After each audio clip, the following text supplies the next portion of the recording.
So let's look at a typical reaction quotient and equilibrium question. So in this question we are told that NO2 produces N2O4, and what we're given is we're given the information of the initial reaction conditions.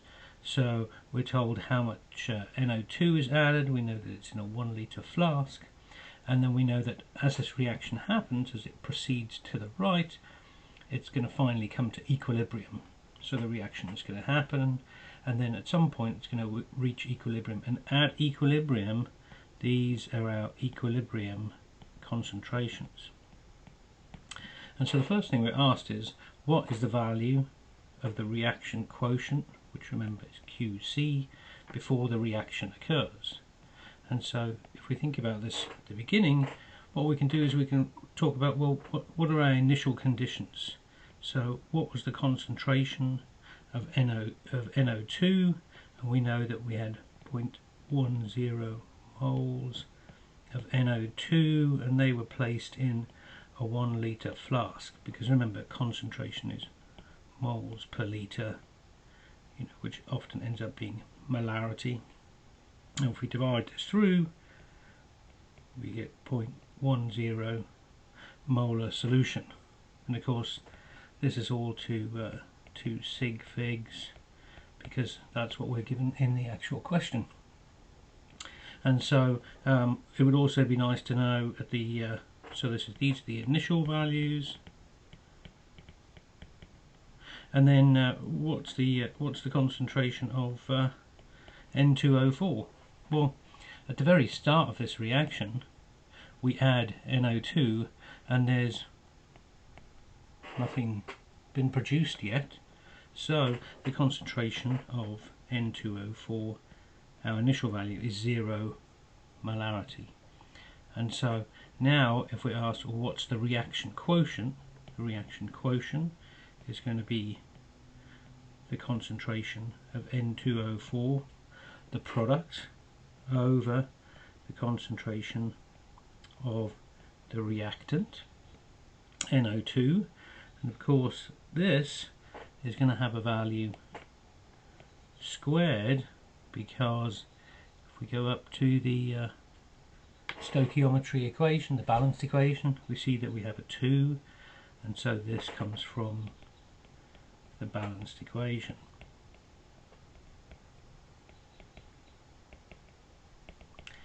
And so what we can say now is that the reaction quotient at the beginning, so we're talking about the initial reaction quotient, we know that at the beginning QC equals the concentration of N2O4, which is 0, divided by 0.10 squared, which of course 0 divided by anything is going to be 0. And so the reaction quotient at the initial, at the start time, at T0, is going to be 0, which is really no surprise, because nothing's happened yet, because the reaction quotient tells us how far this reaction has occurred, or how far it is towards equilibrium, or even past equilibrium. And so if we remember, at equilibrium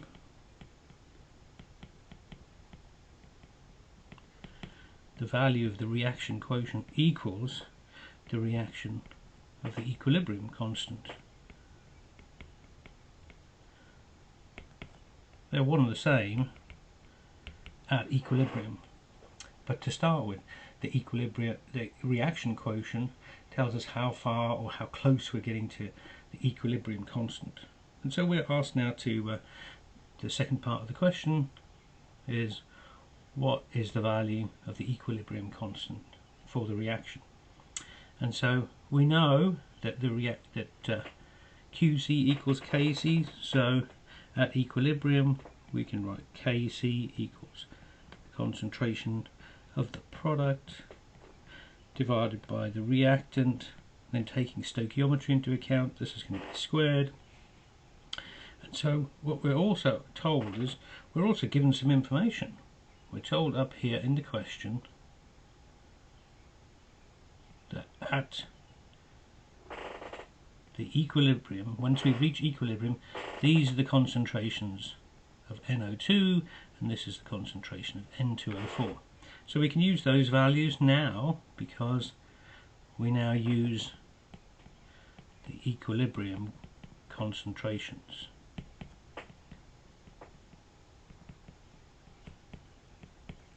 So from the information that we're given in the question,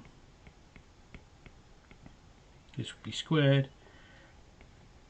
If we divide these through, we get 1.6 times 10 to the 2, which is the equilibrium constant. Equilibrium constant.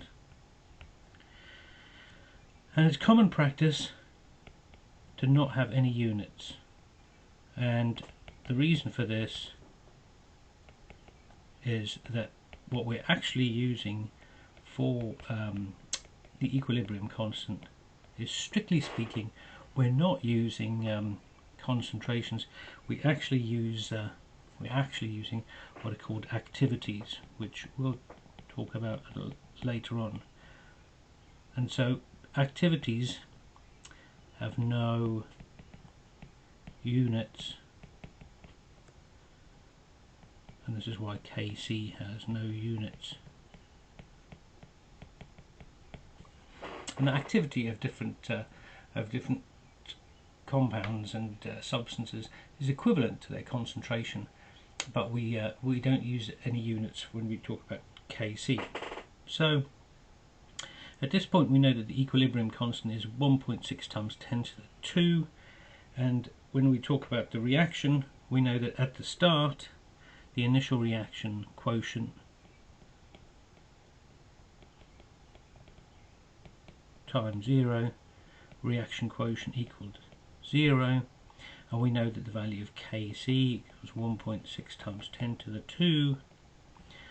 We can hopefully see that here at the start it's 0, and it's going to move to the right so that the value of the reaction quotient can increase. And so this would be the value of Kc, and this would be the value of Qc at the initial time. And that's how you do a reaction quotient question.